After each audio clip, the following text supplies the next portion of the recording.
네, 오늘 우리가 이제 예레미야서 45장부터 48장까지 말씀을 읽었는데요. 우선 그 45장의 말씀을 보면은 그 앞에 쭉 이제 36장부터 그 예레미야 선지자가 바룩을 통해서 이제 기록하게 한 것들, 그 심판 기록들을 쭉 한 다음에 이제 마지막 45장에 가서 바룩에게 또 하나님께서 위로의 말씀을 해주시는 걸 보게 됩니다. 그런 다음에 46장부터는 이제 유다뿐만 아니라 그 주변에 있던 나라들에 대한 이제 하나님의 심판의 경고가 계속해서 말씀이 주어지는데요.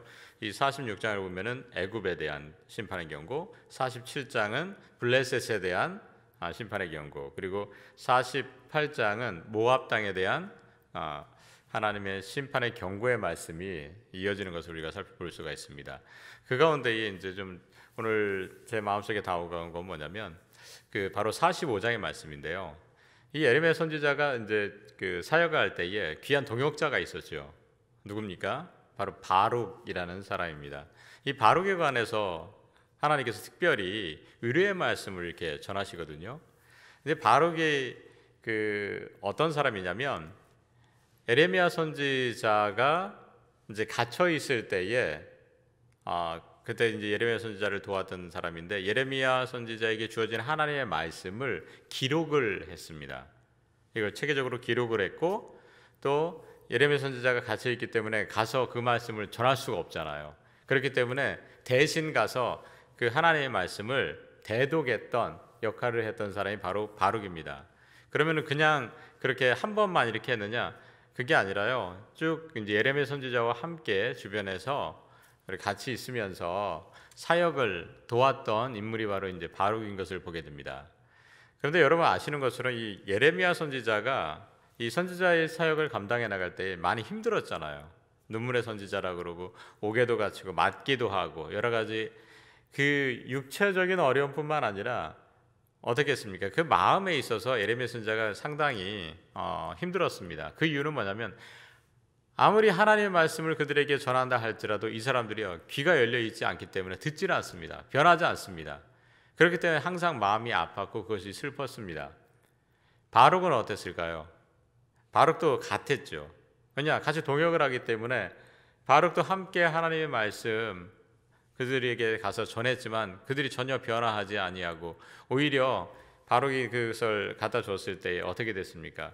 그를 칼로 찢어가지고 다풀에 태우는 왕이 그런 모습까지도 보지 않았습니까? 이렇기 때문에 그 마음에 여러 가지 어려움들이 분명히 있었습니다.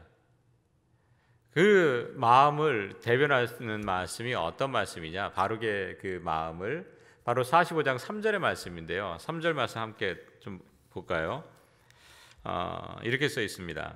내가 일찍이 말하기를 화로다 여호와께서 나의 고통에 슬픔을 더하셨으니 나는 나의 탄식으로 피곤하여 평안을 찾지 못하도다.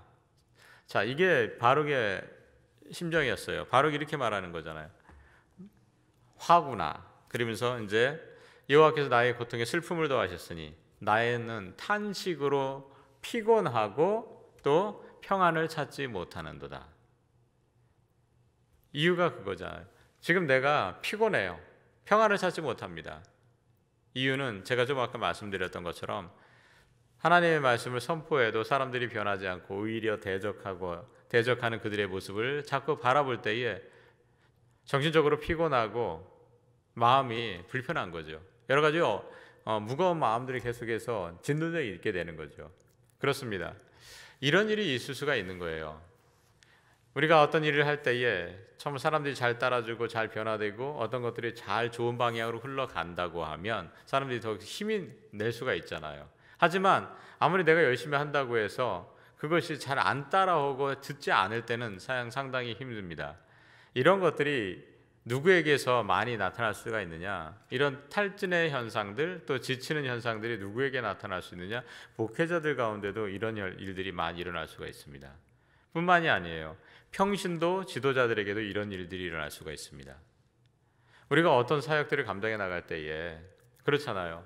내가 어떤 목회자로서 성도들을 이끌어 나갈 때 또 성도들 가운데도 어떤 그 리더의 자리에 올라서 같이 한 그룹을 이끌어 나갈 때에 사람들이 잘 따라오면은 기쁘죠. 힘이 납니다.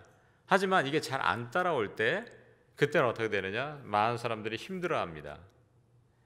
바룩이 지금 느꼈던 어떤 마음의 어떤 무거운 짐들이 그곳에서 오는 걸 볼 수가 있어요. 그런데 그때에 하나님께서 이 바룩에게 위로의 말씀을 전해주십니다. 저는 이 말씀이 상당히 마음속에 다가왔어요. 우선 4절의 말씀을 함께 보도록 하겠습니다. 너는 그에게 이르라 여호와께서 이와 같이 말씀하시기를 보라 나는 내가 세운 것을 헐기도 하며 내가 심은 것을 뽑기도 하나니 온 땅에 그리하겠거늘. 자, 4절의 말씀에서 하나님께서 바룩에게 뭐라고 말씀하시냐? 하나님이 어떤 분이신가? 내가 누구인지를 딱 말씀해 주시는 거예요. 하나님은 어떠한 분이십니까? 심은 것을 뽑기도 하시는 분이고 세운 것을 헐기도 하시는 분이라는 거죠. 하나님께서는 세우기도 하시고 심기도 하십니다. 그렇지만 그것을 하나님은 또 헐기도 하시고 뽑기도 하실 수 있는 분이 하나님이시라고 말씀하고 계세요. 이 이야기는 어떤 말씀이냐? 하나님께서 이 세상의 모든 것을 주관하시는 주관자시다라는 걸 말씀하고 계시는 겁니다. 바룩에게 들려주시는 말씀이 그거예요. 내가 이 모든 것을 주관하고 있다. 이렇게 말씀하십니다. 그런 다음에 5절에서 뭐라고 말씀하시느냐? 이렇게 말씀하십니다. 내가 너를 위하여 큰 일을 찾느냐? 그것을 찾지 말라. 보라, 내가 모든 육체에 재난을 내리리라. 그러나 내가 가는 모든 곳에서는 내가 너에게 내 생명을 노량물 주듯 하리라. 여호와의 말씀이니라. 자, 여기에서 뭐라고 합니까? 제 눈에 들어온 단어가 뭐냐면 너는 뭐라고 했냐면 너를 위하여 큰 일을 찾지 말라고 말씀하세요. 어떤 큰 일을 찾는 것. 이 큰 일이라는 게 뭘까라는 걸 이렇게 살펴보면은요. 바룩 당시에서는 바룩이 하나님께서 자꾸 자기 동족에게 그 나라에게 심판을 경고하실 때 사람은 듣지 않잖아요. 그걸 들었을 때 마음이 어땠을까요? 나라도 뭔가를 좀 해야 되지 않을까라는 생각을 하지 않았겠습니까? 그런 것을 어떻게 찾으려고 노력을 했을 거예요 아마. 근데 하나님께서 그에게 말씀하시는 겁니다. 네가 뭘 큰 일을 하려고 하지 말으라는 거예요. 그런 다음에 뒤에 하시는 말씀이 뭐냐면 내가 너를 위하여 모든 것을 다 지키시고 너를 위해서 모든 걸 주겠다라고 말씀하시잖아요. 저는 이 말씀을 통해서 상당히 큰 위로가 되는데요. 그 말씀은 뭐냐면 어떤 여러 가지 부담감들이 있을 때에 사람들이 힘들어하던 이유는 뭡니까? 사람들이 안 하면 내가 하려고 그래요. 어떤 내가 큰 일을 찾아 나가서 그것을 하려고 합니다. 근데 하나님께서는 네가 큰 일을 하려고 하지 마라 라고 말씀하세요. 오히려 내가 이 세상의 모든 것을 주관하고 있으니 내가 너를 위하여 그것을 하겠다라고 말씀하고 계시는 걸 보게 됩니다. 그렇습니다. 우리들이 목회도 마찬가지고요. 우리 교회에서 평신도 지도자로서 어떤 사역을 하는 것도 똑같습니다. 우리가 내 힘으로 내가 어떤 큰 일을 하려고 하면은 참으로 지치고 힘들 수밖에 없습니다. 일을 우리가 제대로 할 수가 없어요. 그렇지만 하나님께서 우리에게 하시는 말씀을 우리는 굳건히 신뢰해야 됩니다. 그것은 너희의 일이 아니라는 거예요. 주님께 맡기며 나아갈 때 하나님께서 그 모든 것을 예비하시고 하나님께서 이끌어 가 주신다는 사실입니다. 우리가 이 말씀을 굳건히 신뢰해야 될 줄 믿습니다. 우리 힘과 능력으로 어떤 걸 하려고 하면은요, 분명히 한계에 부딪힐 수밖에 없습니다. 우리가 그것을 모든 걸 하나님께 맡기고 세우기도 하시고 헐기도 하시고 심기도 하시고 뽑기도 하시는 그 하나님, 이 세상의 모든 걸 주관하신 그 하나님께 맡기며 살아가면 하나님께서 우리의 삶을 아름답고 귀한 곳으로 분명히 인도해 주시라고 저는 믿습니다. 우리가 교회의 일뿐만이 아니에요. 우리가 우리의 개인의 일도 그렇습니다. 우리의 삶에 있어서 모든 일들도 마찬가지입니다.